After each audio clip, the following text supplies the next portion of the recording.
Things aren't always as bad as they seem, unless of course you're a Ferrari fan in 2022, in which case yes they are. When it comes to F1 drivers and their struggles, I feel like I've often tried to be objective, whether that's analysing Luca Badoer's Ferrari fiasco or Michael Andretti's McLaren mess. There's often been more to those disastrous outings than meets the eye. So I wondered, what if we were to take a look at Jean-Denis Delétraz, a driver who is often discussed in racing circles as one of the most hopeless drivers to have ever graced the F1 grid. A man whose driving exploits regularly prompted scathing remarks and confused outcries from commentators, journalists and fellow drivers. Was Delétraz as truly awful as the brush with which history has painted him?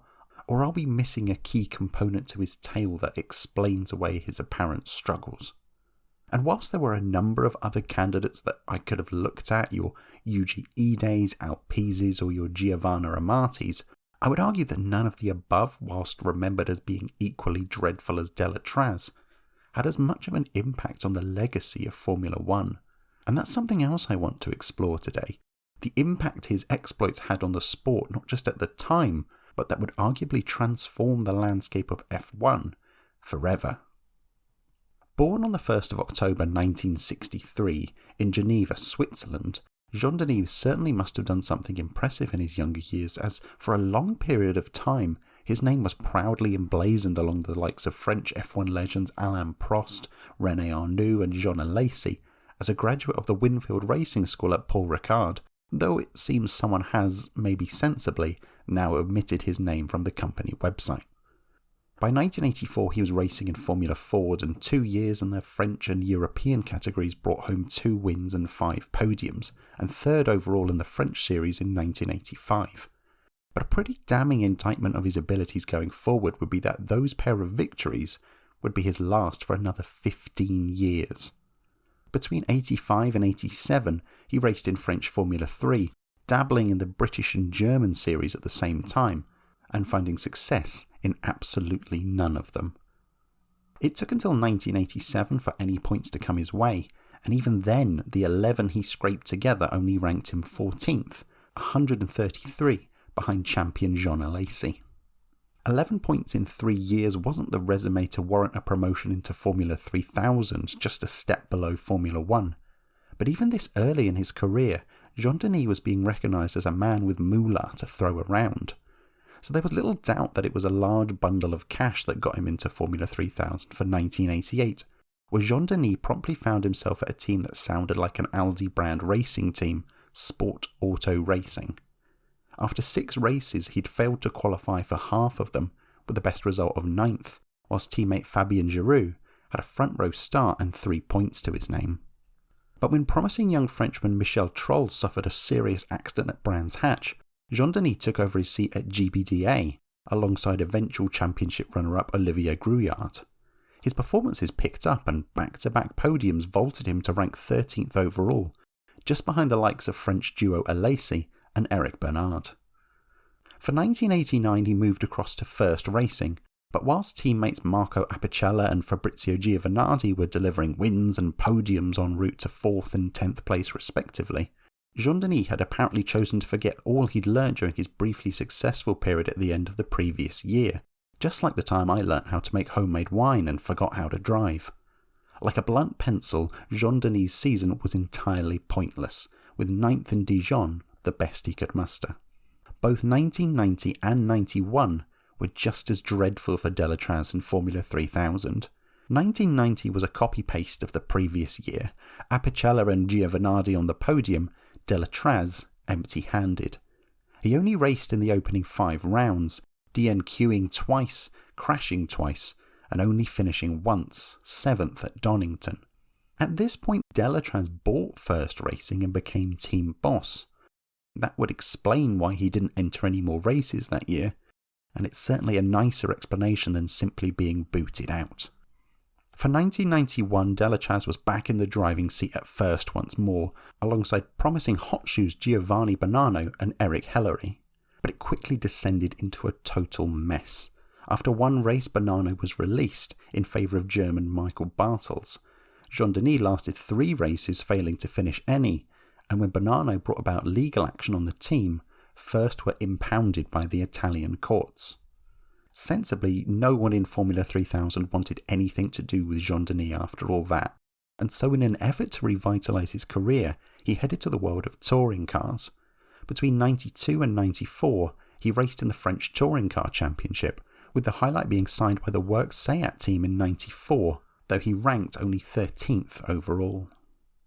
Worlds away from the tin-top tussles of touring cars in 94, the Larrousse F1 team was struggling. F1 competitors since 1987, they'd generally been located around the lower midfield, scoring the odd point here and there and even gracing the podium with Aguri Suzuki at the 1990 Japanese Grand Prix. But for 94, engine partners Lamborghini had pulled out, whilst a deal with Peugeot had failed to come off when McLaren pinched that contract, leaving the team with a coughing, spluttering and ageing Ford HB engines. Eric Comas and Olivier Beretta had started the season for Larrousse, and though Comas nabbed a couple of points in Aida and at Hockenheim, it was clear the car wasn't the best. Despite a new sponsorship deal from the Alken Mays brewery, the money was flowing out of the team faster than it was going in, prompting an impressive juggling act of pay drivers to cover those costs. Beretta had lasted 10 races before veteran Philippe Alliot transferred from McLaren for one race. Then Yannick Dalmas had stepped in for 2 races after 4 years away from Formula 1, before he too quickly made way, now for Formula 3000 driver Hideki Noda. Comas had lasted for 15 of the 16 races, but it quickly became apparent that the combination of scoring points and loyalty to the team meant diddly squat, when the team's bills were piling higher and higher. Out went Comas for the season finale, and in came Jean-Denis and his collection of riches for an unexpected debut. It had been 3 years since Delétraz had stepped foot inside a single-seater, meaning he was probably neither physically nor mentally prepared for his Grand Prix debut, and in any other season there might have been more of an outcry over his selection, one clearly fueled by money and not his relatively mediocre racing exploits. But 1994 had seen a constantly revolving door of no less than 46 drivers who had competed in F1 that year, and with the Australian Grand Prix presenting a title showdown between Michael Schumacher and Damon Hill, few would give Jean-Denis much attention, for now anyway. After first practice, Delétraz was plumb last on a 1:24.7, 28th out of 28 cars, and nearly 3 seconds adrift of teammate Noda. Jean-Denis would need to find some pace if he was to make it into the all-important top 26 cars who would qualify for the race. By second practice, he had improved to a 1:22.4, now up to the coveted 26th place, only 2 seconds behind Noda and ahead of the Pacific of Paul Belmondo and the Ligier of Frank Lagorce. But given that Lagorce had gone 4 seconds slower than his previous effort in first practice, Jean-Denis was still very much on the bubble as to whether he'd make it to his first Grand Prix. So it was a pleasant and somewhat unexpected surprise to see him qualify and to do so in 25th place. Admittedly, he was still 2 seconds adrift of the 24th place Simtek of David Brabham, and the 28th placed Bertrand Gachot's lap time of 7 minutes 40 also might have boosted Jean-Denis's position, but he'd still qualified ahead of not only Belmondo, but the other Simtek of Domenico Chattarella, who boasted a much stronger junior series record than Delétraz. It took all of one corner for Jean-Denis to occupy the position most had earmarked for him that weekend, that of last place. And from there, Autosport would describe his performance level as akin to my ability to get ready to leave my house, in that it was staggeringly slow. On average, he was lapping 2 seconds a lap slower than Noda, and 6 seconds a lap slower than leaders Schumacher and Hill, who promptly lapped him by lap 10. That one lap became 2, became 3, and by lap 56, Delétraz was 10 whole laps behind first place Gerhard Berger. That wasn't helped by a stop-go penalty for speeding in the pit lane, seemingly the only place he could travel quickly, but not even that could excuse a 10-lap gulf. If his debut had passed people by before, he was certainly grabbing their attention now, and for all the wrong reasons. BBC commentator Jonathan Palmer was telling viewers that Jean-Denis had absolutely no business being in F1 and was spending all of his modest efforts just keeping the car on the road. In one afternoon, Delétraz had just become the poster child for drivers with, as Palmer put it, more money than talent, a reputation that would result in some rippling consequences down the line. After one more lap, his gearbox began to falter, and so came to the end an infamous debut. The fact that many still remember his faltering exploits that day, at a race with one of the most memorable clashes in F1 history, surely speaks volumes. To the surprise of absolutely no one, there was as much clamour for Delétraz in F1 as additional salad to a late-night kebab, and so it was off to sports car racing in '95. He and fellow F1 refugee Olivier Grouillard steered a McLaren F1 GTR to 5th place at Le Mans, whilst in the Global GT Championship, he and Giroud took a fine 3rd place at Zhuhai in a McLaren GTR once more. Back in the F1 paddock, Pacific Team Lotus would have loved to see a podium, some points, or even just a race finish in '95. With a long-running history of Junior Series success, Pacific had stepped up to Formula One in '94 and endured a baptism of fire, failing to finish a single race, with just a handful of retirements and a staggeringly tall pile of DNQs all they had to show for it. 1995 drivers Bertrand Gachot and Andrea Montemini had fared marginally better, at least dragging the car home for a couple of finishes, but what would a backmarker F1 team in the 90s be without some financial worries? After 8 races, Gachot stood aside to allow some wealthier drivers the opportunity to pay for the privilege of driving an F1.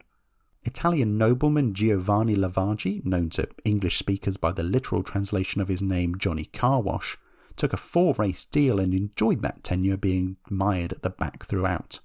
When that deal ended, there was room for another well-backed driver to take over, and somewhat incredibly, Delétraz was the one given the call for the final 5 races of the year. Everyone and their grandmothers knew this was an opportunity that came about through finance, but Jean-Denis was convinced this would be a fresh start to his F1 career, and was viewing his time at Pacific as an opportunity to gain more experience and prepare for a full-time crack at F1 in '96. Only 24 cars would be lining up for the rest of the year, so qualification was guaranteed, and how lucky Delétraz was for that fact, for his return to F1 was just as disastrously sluggish as the last time. After first practice at the Portuguese Grand Prix, he was nearly 14 seconds behind pace-setter Mika Häkkinen, 9 seconds behind teammate Montemini, and over 6 seconds behind 23rd placed Roberto Moreno in his 40. He managed to pick up the pace in second practice, shaving 3 seconds off his best time and whittling the gap to Montemini to 5 seconds, whilst remaining 12 seconds off the session-topping Damon Hill. But further improvement failed to come his way during qualifying.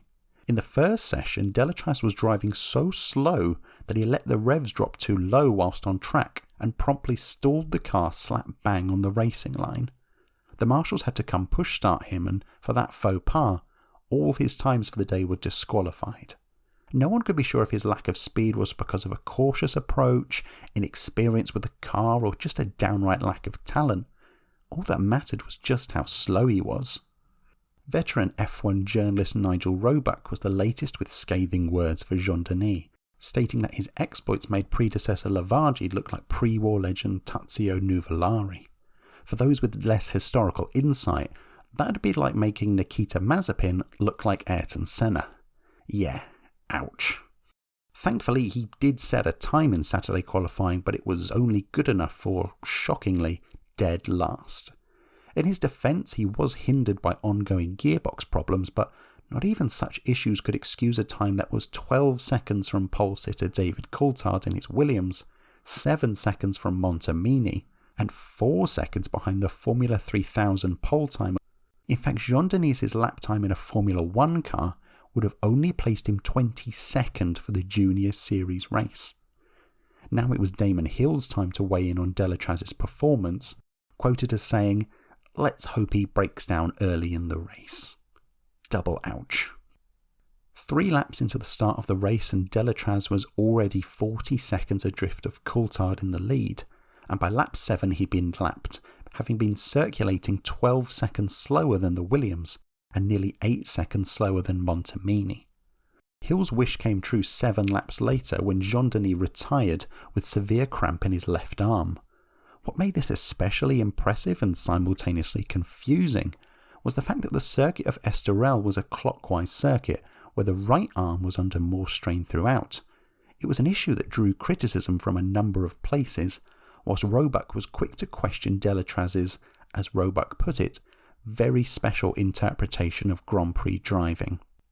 After Delétraz's Portuguese palavers, both the team and Jean-Denis would have been thankful to see the beginnings of a more respectful display at the European Grand Prix. Slowest once more in first practice, the gap to leader Hill was now in single digits at only 9 seconds, whilst he was the closest to Montemini he'd been yet, 3 seconds behind, and was just 100th shy of the 40 of Moreno in 23rd. Then in a wet second practice he climbed to the dizzying heights of 23rd place, 3 seconds ahead of the footwork of Taki Inui, though still 11 seconds adrift of Hill, and now 4.5 seconds away from Montemini. Qualifying left him last once more, but with his closest gap to pole and teammate yet, at 9 and 3 seconds behind respectively. Come race day, and it was business as usual for the Swiss driver, trundling around near the back, though not without another moment of F1 infamy. Having just been lapped by the Benetton of Michael Schumacher and approaching the Vidal chicane, Delétraz's car began twitching around heading into the braking zone. He zigged and zagged, zogging to the inside of the track and running over a cone on the inside of a corner for good measure. Onlookers were perplexed as to whether his car had been perhaps jinxed like a broom in a Quidditch game, and legendary commentator Murray Walker would memorably exclaim, "What is Delétraz doing?" On a positive note, he actually finished his first F1 race, though 7 laps down and in 15th and last. There was even a lesser spotted overtake from Jean-Denis as he got past the McLaren of Marc Blundell, who was attempting to get around the wet track on slick tyres. It was the best result for Delétraz in F1 yet, and things could only get better, or at least they would if the team weren't trying to actively replace him. Pacific wanted Japanese Formula 3000 also ran Kasumi Yamamoto in the car, but when his super license application fell through, rather than crawling back to Jean-Denis, it was the familiar face of Bertrand Gachot who stepped back into the car for the next round. Woeful his performance might have been on track, but the final nail in the Delétraz F1 coffin was a default on payments, and Pacific principal Keith Wiggins wasted no time in serving up a truth's breakfast with a side of harsh browns when he stated, "On ability alone, we are not willing to keep him." Amazingly, for a driver with such a reputation as being moneyed to the nines, this wasn't the first or even second time he'd had money issues. During his time in F3, his mechanics blocked off his Ferrari road car in protest over unpaid sponsorship, which Delétraz neatly circumvented by turning up at the next race with a differently coloured Ferrari. And a few years later, at a Porsche Super Cup race, his crew blocked the track, keeping him in the garage for 3 laps until he paid their overdue wages. And yet, even with such ongoing issues around performances and payments, it wasn't inconceivable for Delétraz to sneak his way back into F1 for a third sojourn in '96. For as long as there were pay drivers willing to buy their way onto the grid and cash-strapped teams eager for any small source of income, there was a space for the likes of a Delétraz to prop up the back of the field. That was something the FIA wanted to crack down on. F1 was supposed to be a showcase of the best, and yet the mid-90s had descended into the era of the pay driver, wherein numerous drivers had stepped into underfinanced teams thanks to the size of their wallets outweighing their talents by a considerable margin. And that had been okay when drivers like Philippe Adams or Hideki Noda had brief yet anonymous appearances. But now the likes of Giovanni Lavaggi and Jean-Denis Delétraz were making it into F1, and certainly in Delétraz's instance, his performances had drawn a considerable amount of ire from a number of reputable sources. At the same time, F1 Supremo Bernie Ecclestone felt that a number of the smaller teams, namely the likes of the newer entries like Pacific, Simtech or 40, were content to just enter each race to get some TV coverage for their sponsors, and any competitiveness or lack thereof was a secondary issue. F1 was close to a teetering edge of going from the pinnacle of motorsport to a complete joke.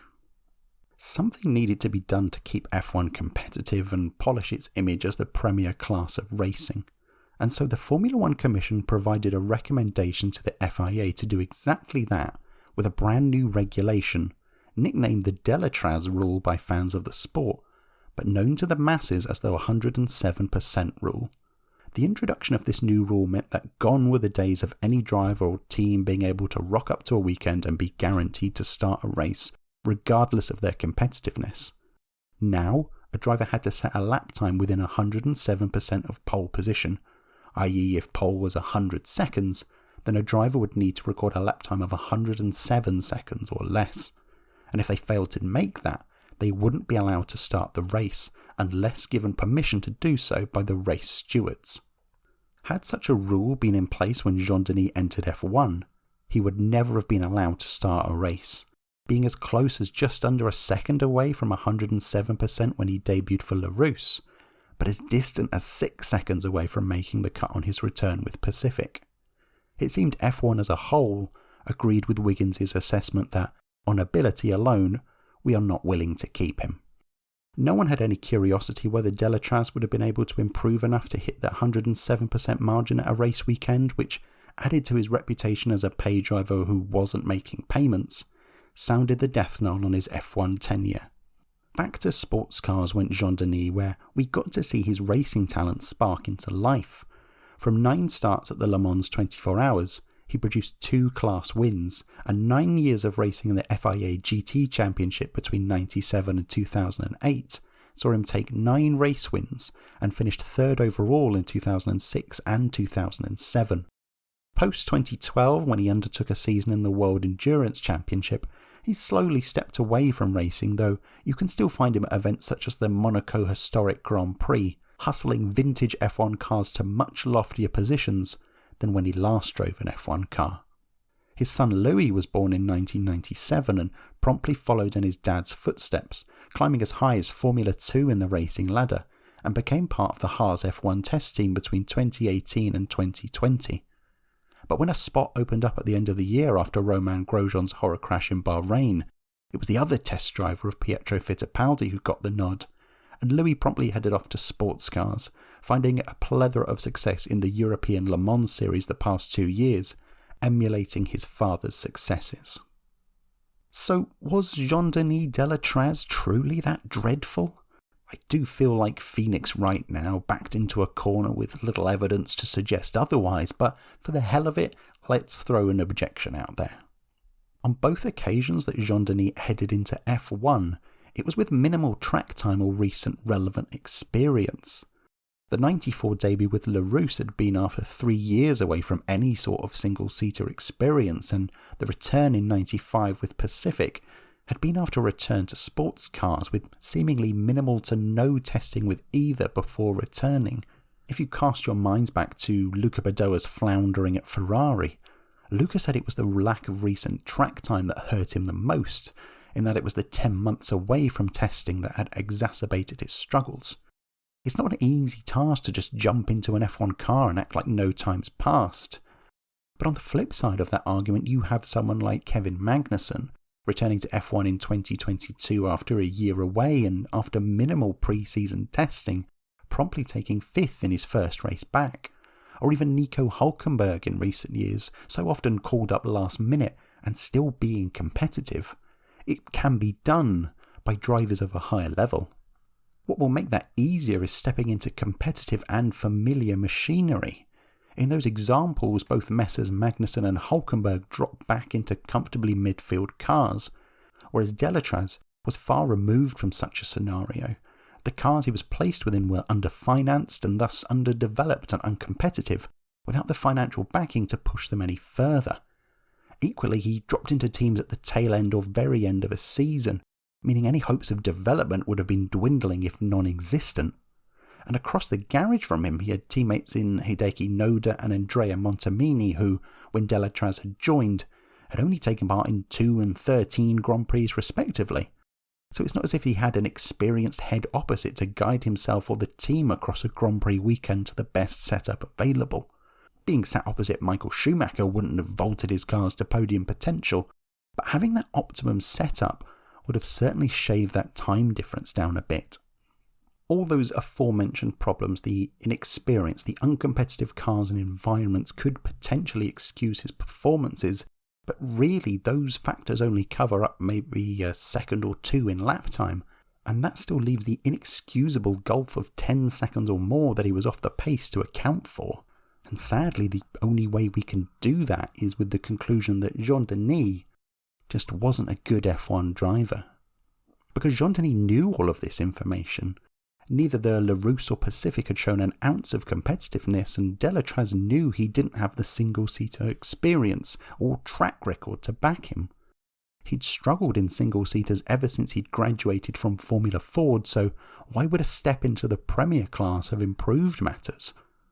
A man who had failed to qualify for a quarter of his Formula 3000 entries wasn't magically going to kick on in a harder, more powerful category against the best drivers in the world.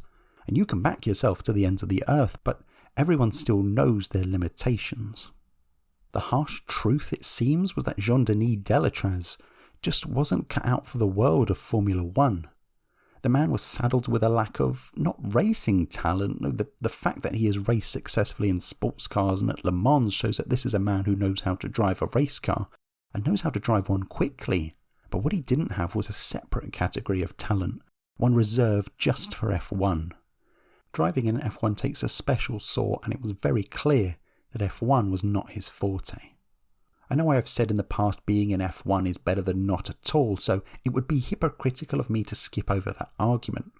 After all, Jean-Denis, with his 3 F1 starts, comfortably outranks my driving prowess, a man who still hasn't taken off the racing line assist when playing video games. But I do feel that argument goes out the window when you know you're only there to make up the numbers. You're only there to say you've done it, and that's what Jean-Denis' time in F1 smacks of. Even when he returned to F1 in 1995, his press statement only spoke of gaining experience and developing a program to participate in F1 for 1996. No mention of eventual World Championship glory, race victories, or even just picking up some points. Reading between the lines, Jean-Denis knew he didn't have what it takes to make it in F1, and was grateful just to be able to use his ample backing to buy his way onto the grid. But thankfully it seems his time in F1 was not in vain, because Delétraz's dawdling deeds had a huge impact on transforming F1 from how it was in the mid-90s to how it is today. When the so-called Delétraz rule came into play, in one fell swoop the whole landscape of F1 changed. Now, if a team was struggling, they couldn't just call up a Delétraz or Giovanni Lavaggi anymore, someone to pay the bills firstly, and be happy to trundle around at the back secondly. That much was evident in '96 when Lavaggi returned to F1 with Minardi, a more competitive operation than Pacific had been, and failed to hit the 107% margin in 3 of his 6 Grand Prix entries. The FIA got their wish because now teams were having to weigh up talent a lot more than money than they had perhaps previously. Of course, that's not to say it killed off the pay driver position, but of the 9 drivers to fail to qualify for a Grand Prix between 96 and 2002, you would argue only the aforementioned Lavaggi, the somewhat hapless Alex Young, and the regularly wretched Riccardo Rosset only really did so due to a lack of racing talent, rather than others who suffered from mediocre machinery or extenuating circumstances. That number would have been a lot higher if the merry-go-round of pay drivers that F1 had become so accustomed to in the mid-90s had been allowed to keep on turning. Rightly or wrongly, the 107% rule also weeded out a number of backmarker teams from the sport. Remembering Bernie Ecclestone's earlier assumption that the smaller teams were content to rock up, earn some TV coverage for their sponsors and proceed to meander around at the back, it's always important to question the validity of such an assumption, particularly when it's coming from the mouth of someone called Bernie Ecclestone. FIA President Max Mosley had said that any properly organised small team would be able to get within the 107% margin, but truthfully it wasn't as simple as that. As Pacific's commercial manager Mark Gallagher put it at the time, closing the gap in front was an issue closer related to engines than chassis. In other words, an external issue that teams had little to no control over. At the same time, the teams with budgets tinier than a church mouse with an enormous tax bill on the very day his wife ran off taking all the cheese had little hope of closing the gap in front because of the development of advanced driver aids from the likes of Williams or Benetton, which only stretched out the gap between those who could afford such technological gains and those forced to suffer without. One only has to look at qualifying sessions between 93 and 95 to see some of the largest disparities in F1's history.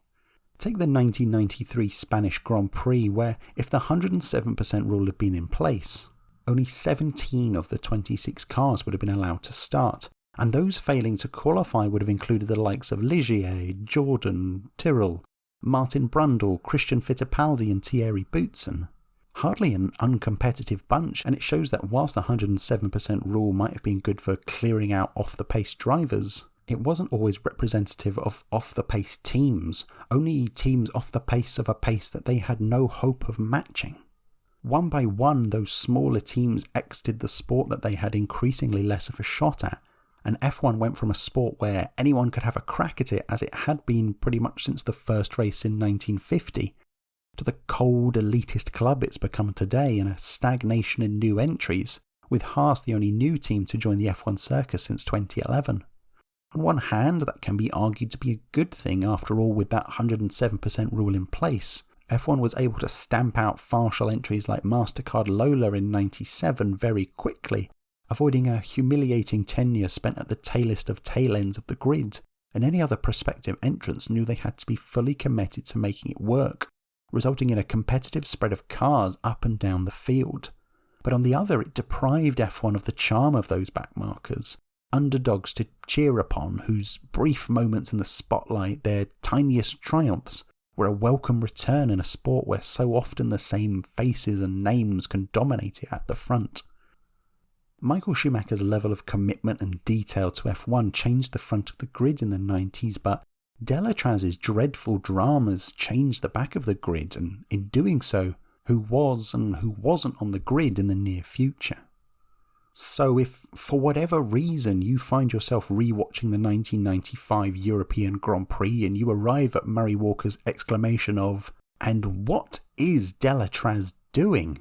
know that you can confidently answer to Murray, "Driving very slowly indeed, Murray, because Jean-Denis Delétraz, whilst a talented racer, just isn't a very good F1 driver." And you might think that a bad thing in a sport dedicated to finding the fastest individual in the fastest car in the world, but that man's actions will invoke changes that will bring in a new era of professionalism and competition to the field, at perhaps the cost of a sprinkling of charm and nostalgia in the sport. So don't worry about Delétraz right now, Murray. Things aren't always as bad as they seem. Hey, thanks for watching. If you like this video, consider pulling into the pit box of my channel, bolting on the tyres of hitting that subscribe button, and tearing off the fresh visor of hitting the like button. I've had word from the pit wall that it's the best strategy available for you.